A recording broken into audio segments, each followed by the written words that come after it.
Mes parents paresseux ont découvert mon salaire. Au lieu de me féliciter, ils sont venus exiger 50% de mon revenu mensuel. Je leur ai donné une enveloppe, et ce qu'il y avait à l'intérieur. Les a laissés sans voix. Mes parents paresseux ont découvert mon nouveau salaire, avant même que je n'ai eu la chance de le fêter. Un instant, je fixais l'email de ma promotion, incrédule, et l'instant d'après, ils martelaient la porte de mon appartement comme des agents de recouvrement. J'aurais dû me douter que quelque chose ne tournait pas rond, les sourires forcés, le gâteau bon marché acheté au supermarché. Le fait qu'ils ne m'aient même pas félicité. Ils n'ont pas demandé ce que je ressentais. Ils ont demandé combien je gagnais. Et puis, avec l'assurance de ceux qui n'ont rien fait pour le mériter, ils en ont exigé 50%. Mais ce qui s'est passé ensuite, ils ne l'ont jamais vu venir. Je m'appelle Jessica Hayé, pendant la majeure partie de ma vie, j'ai fait preuve d'une sorte de discipline silencieuse, le genre que l'on apprend quand on grandit en sachant que personne ne viendra nous sauver. J'ai quitté la maison à 18 ans avec 2 valises, une bourse d'études, et la promesse faite à moi-même de ne jamais rien devoir à personne, et surtout pas à mes parents. J'ai travaillé tard le soir, j'ai étudié pendant les trajets en bus, et j'ai construit ma carrière, brique par brique, jusqu'au jour où je suis enfin devenu analyste financière senior dans un cabinet privé à Pittsburgh. Les gens qui me rencontrent aujourd'hui disent que j'ai l'air posé, avec mes longs cheveux noirs et les lignes épurées de mes vêtements, dégageant ce calme et cette confiance de quelqu'un qui a mérité sa place. Mais ils ne voient jamais les années qui se cachent derrière. Les années où l'on m'a répété que je devais tout à mes parents, même le fait de respirer, la culpabilité, les ardoises émotionnelles qu'ils tenaient à jour comme des reçus.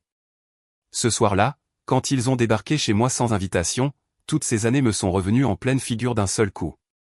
Ma mère, Marlène, est entrée la première. C'était toujours le cas.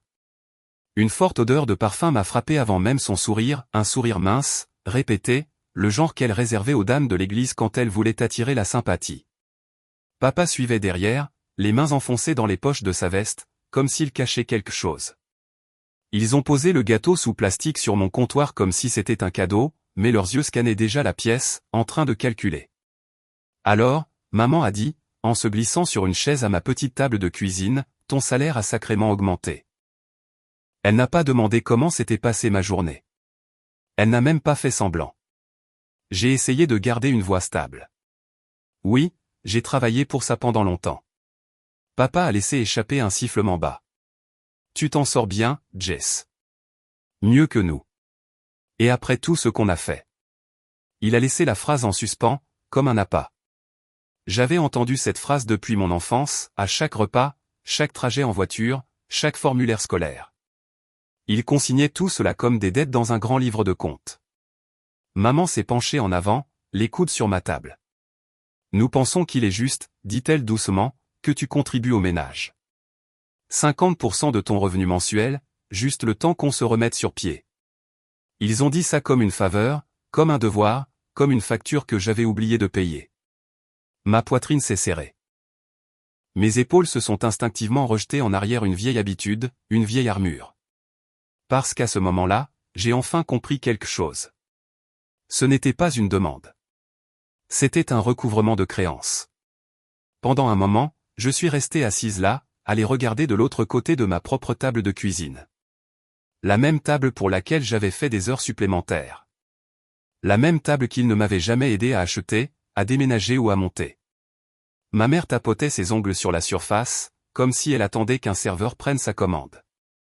Papa s'est adossé, confiant, comme si la décision avait déjà été prise pour moi. Ça ne marche pas comme ça, ai-je finalement dit. Le sourire de maman s'est crispé. Chérie, ne sois pas dramatique. Les familles se soutiennent mutuellement. Le soutien, ça va dans les deux sens, ai-je répondu.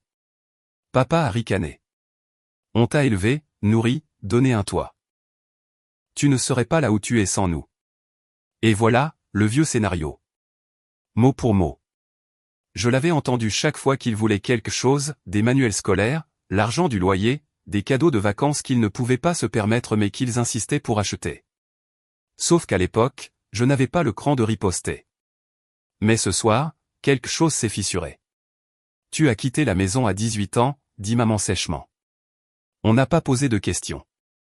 Tu es juste parti, et maintenant tu agis comme si on te devait des explications. J'ai senti ma mâchoire se serrer. Je suis parti parce que chaque fois que j'essayais de respirer, vous transformiez ça en dette. Une lueur a traversé son visage. De l'agacement, puis de la colère. Tu es ingrate. Ingrate. Le mot qu'elle aimait le plus. Papa s'est penché en avant. Ce n'est pas optionnel, Jess. 50%. À partir du mois prochain. Tu gagnes bien ta vie. On mérite d'en profiter après tout ce qu'on a sacrifié. Vous n'avez pas sacrifié, ai-je dit calmement. Vous avez survécu. Il y a une différence. La voix de papa s'est durcie. Nous sommes tes parents. Tu nous es redevable. Quelque chose en moi a craqué, net. Je me suis levé. Pas brusquement, pas de façon dramatique, mais lentement, régulièrement, intentionnellement. Les pieds de la chaise ont raclé légèrement le sol, un bruit doux mais définitif. Leurs yeux m'ont suivi alors que je marchais vers le comptoir. Mes épaules étaient raides, ma respiration courte, mais ma voix est sortie calme. Vous êtes venu ici ce soir pour une seule raison, ai-je dit. Pas pour me fêter, pas pour être fier. Vous êtes venu pour prendre. Les sourcils de maman se sont froncés. L'expression de papa a changé, laissant paraître un soupçon de malaise. J'ai ouvert un tiroir, j'en ai sorti l'enveloppe que j'avais préparée il y a des semaines, avant même de savoir que j'en aurais besoin. Je me suis retourné vers eux, en la tenant entre deux doigts. Ceci, ai-je dit, c'est tout ce que vous cherchez vraiment. Ils ne le savaient pas encore. Mais à ce moment précis, c'est là que la véritable histoire a commencé. Les yeux de maman se sont fixés sur l'enveloppe comme un corbeau repérant quelque chose de brillant. Papa s'est redressé, s'éclaircissant la gorge comme s'il s'apprêtait à recevoir un prix. Il pensait m'avoir brisé, m'avoir acculé à la reddition. Il n'avait aucune idée que le sol sous leurs pieds était déjà en train de se dérober. J'ai posé l'enveloppe doucement sur la table. Maman a tendu la main immédiatement, mais j'ai posé la mienne sur la sienne, légèrement mais fermement. Ses yeux se sont écarquillés. Avant que tu ne l'ouvres, ai-je dit, j'ai besoin que tu comprennes quelque chose. Vous n'avez pas le droit d'entrer chez moi et d'exiger la moitié de ma vie. Plus maintenant. Maman a retiré sa main brusquement. C'est juste de l'argent, Jessica. Ne sois pas théâtrale, a marmonné papa. Elle a toujours été dramatique. Elle a toujours pensé qu'elle savait tout mieux que les autres. Je l'ai ignoré, reculant d'un pas et essuyant mes paumes sur mon pantalon.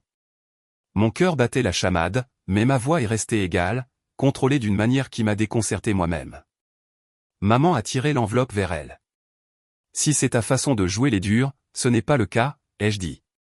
C'est de la clarté. Leurs fronts se sont plissés, confus, mais toujours suffisants. Cette confiance que seules les personnes qui n'ont rien à perdre ont tendance à avoir.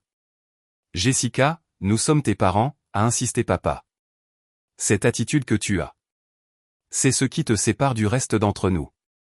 Tu penses être au-dessus de nous maintenant? Je pense, ai-je répondu, que poser des limites n'est pas un manque de respect. Papa a ricané. Maman a secoué la tête. Tu as subi un lavage de cerveau par ces gens de carrière. Tu as oublié qui t'a élevé. Je n'ai pas argumenté. Discuter avec eux, c'était comme courir sur un tapis roulant, un mouvement constant, mais zéro progression. Au lieu de cela, j'ai pris mon téléphone et je me suis écarté. Dana a répondu à la deuxième sonnerie. Tout va bien? J'ai regardé mes parents planer au-dessus de l'enveloppe. C'est l'heure, ai-je dit. Son ton s'est aiguisé. Alors tiens-toi au plan. Laisse-les se dévoiler. J'ai raccroché et je me suis appuyé contre le comptoir, les bras croisés. La dynamique dans la pièce a changé, subtile mais décisive. Maman pouvait le sentir aussi. Ses yeux se sont plissés. Quel plan? A-t-elle exigé. Vous verrez, ai-je dit doucement. L'enveloppe trônait entre eux comme une menace silencieuse qu'ils ne reconnaissaient pas encore.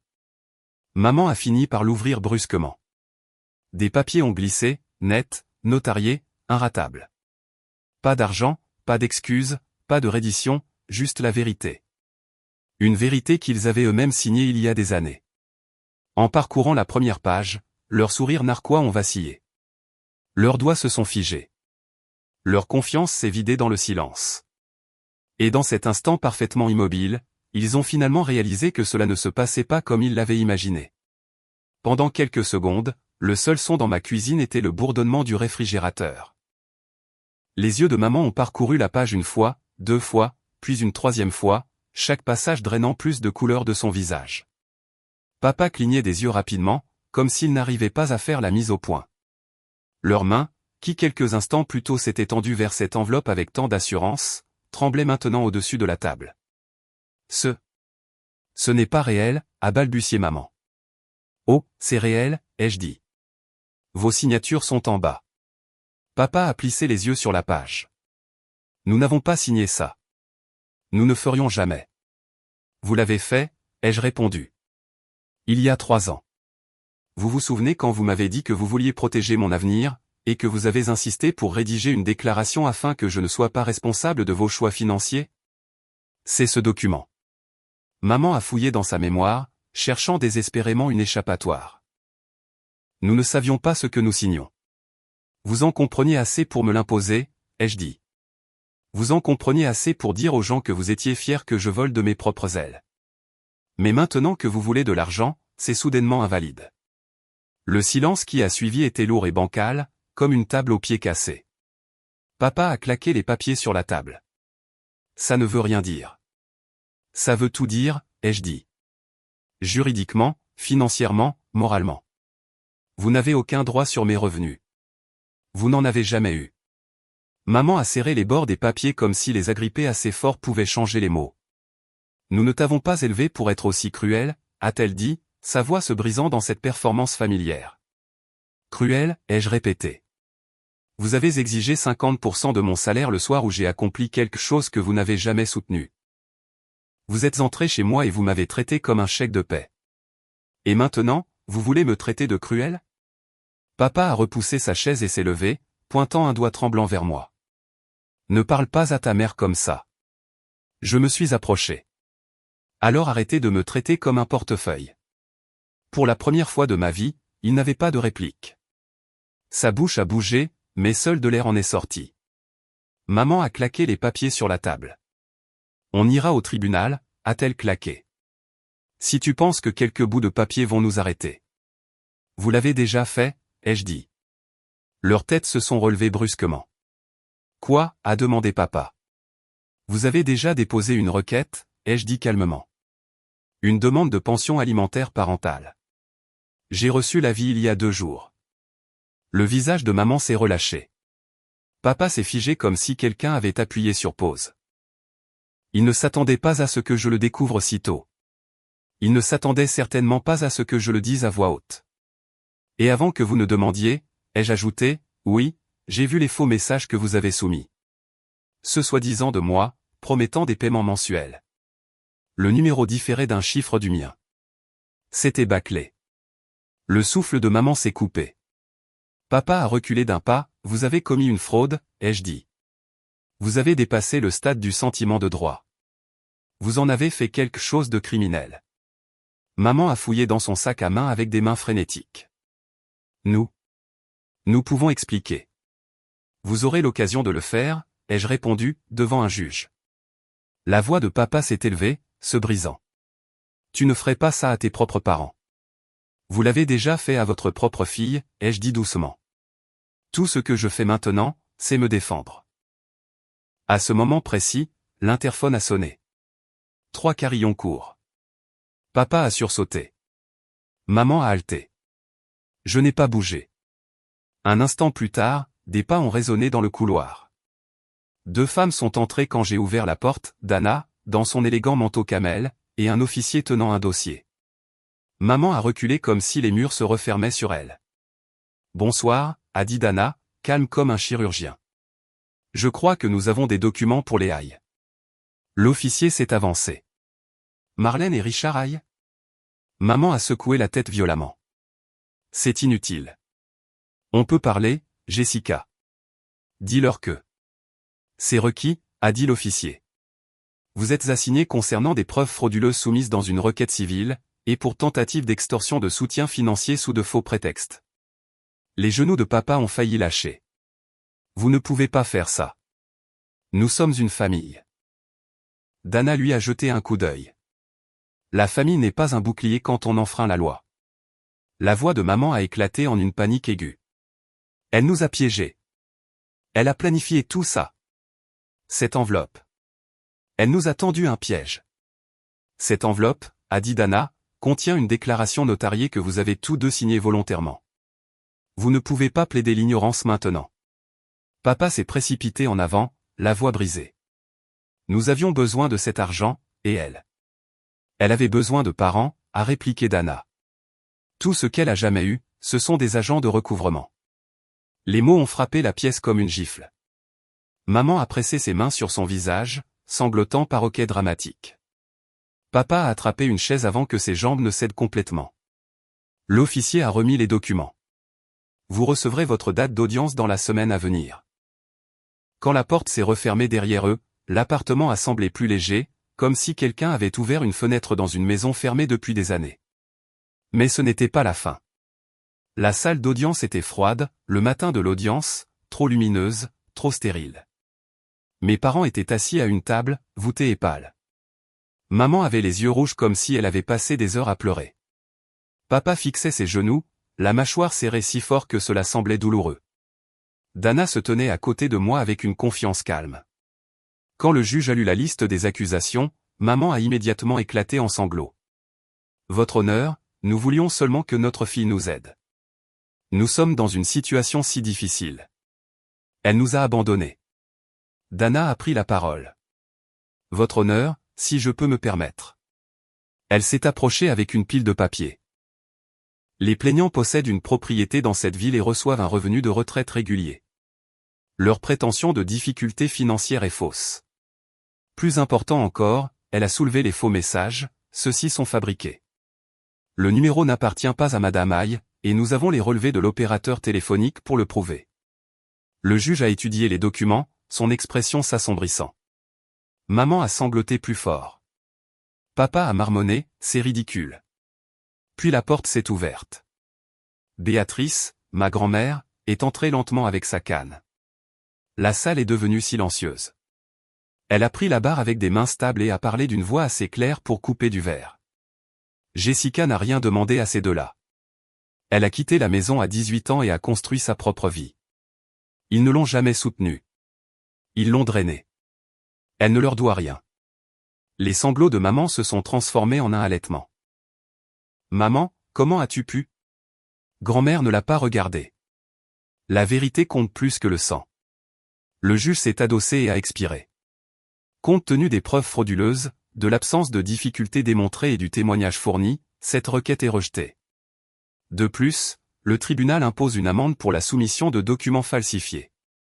Maman s'est effondrée. Papa regardait droit devant lui, stupéfait. Dana m'a serré le bras, pas en signe de célébration, mais de reconnaissance. Une victoire tranquille. Dehors, la lumière du soleil m'a frappé comme une chaleur que je n'avais pas ressentie depuis des années. J'ai levé les yeux, inspirant profondément, laissant le poids glisser de mes épaules.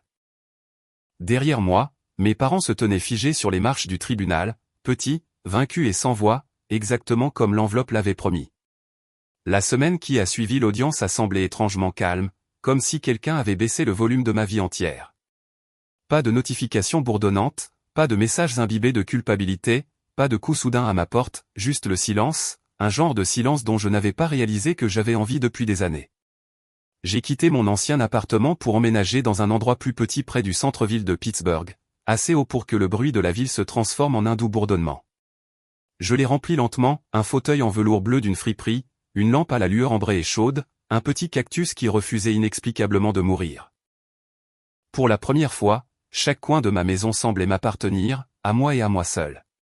3 jours après mon installation, une carte d'anniversaire est arrivée par la poste, fine, beige, avec une écriture soignée que j'ai reconnue instantanément. Béatrice. À l'intérieur, juste une ligne, tu as choisi la vérité plutôt que la peur. Je suis fier de toi. J'ai tenu la carte contre ma poitrine un instant. Pas de théâtre, pas de culpabilité, juste de l'amour, le genre calme. Mais la paix reste rarement intacte. Une semaine plus tard, une autre enveloppe s'est glissée sous ma porte. Mon nom griffonné sur le devant en lettres tremblantes. L'écriture de ma mère. Je l'ai ouverte lentement, en me préparant. Ce n'étaient pas des excuses. Ce n'est jamais le cas avec les gens qui ne croient pas avoir fait quelque chose de mal. Au lieu de cela, c'était une liste, plainte médicale, appels émotionnels, et enfin une demande d'argent pour les aider à traverser une période difficile. Aucune mention du procès, aucune mention des fausses preuves, juste une attente enveloppée de pitié. J'ai plié la lettre une fois, puis une autre, puis je l'ai glissée à nouveau dans son enveloppe et je l'ai mise à la poubelle. Mes mains n'ont pas tremblé. Cette même semaine, j'ai reçu un autre appel, un appel auquel je n'étais pas prête. Béatrice s'était éteinte paisiblement dans son sommeil. Le monde a semblé plus sombre un instant, mais pas brisé. Son avocat m'a dit plus tard qu'elle m'avait laissé sa petite maison près de Greensburg. Je ne l'ai pas gardée. Je l'ai vendue et j'ai fait don de l'argent à un groupe local soutenant les femmes qui se remettent d'abus financiers. Cela semblait juste. Un soir calme, je me suis tenu près de ma fenêtre, les lumières de la ville s'étendant sur la rivière comme de l'or éparpillé. Pour la première fois, je ne rejouais pas de disputes, je ne répétais pas d'excuses, et je ne me préparais pas à un impact. J'étais simplement libre. Je suis descendu vers la rivière ce soir-là, laissant l'air frais de Pittsburgh se poser sur ma peau. L'eau bougeait lentement, régulièrement, comme si elle avait tout le temps du monde. Et peut-être que, finalement, moi aussi. Ma vie n'était pas parfaite, mais elle était à moi. Calme, méritée, sans fardeau. J'ai repensé à cette enveloppe, celle que mes parents avaient ouverte avec tant d'attente. Elle ne contenait pas d'argent. Elle contenait la vérité. La première limite que j'ai jamais posée sans m'en excuser. Si vous avez déjà dû choisir la paix plutôt que la culpabilité, si vous avez déjà dû vous protéger des personnes qui auraient dû vous aimer le plus, racontez-moi votre histoire dans les commentaires. Et si vous voulez plus d'histoires vraies sur le courage et la reprise en main de votre vie, assurez-vous de vous abonner.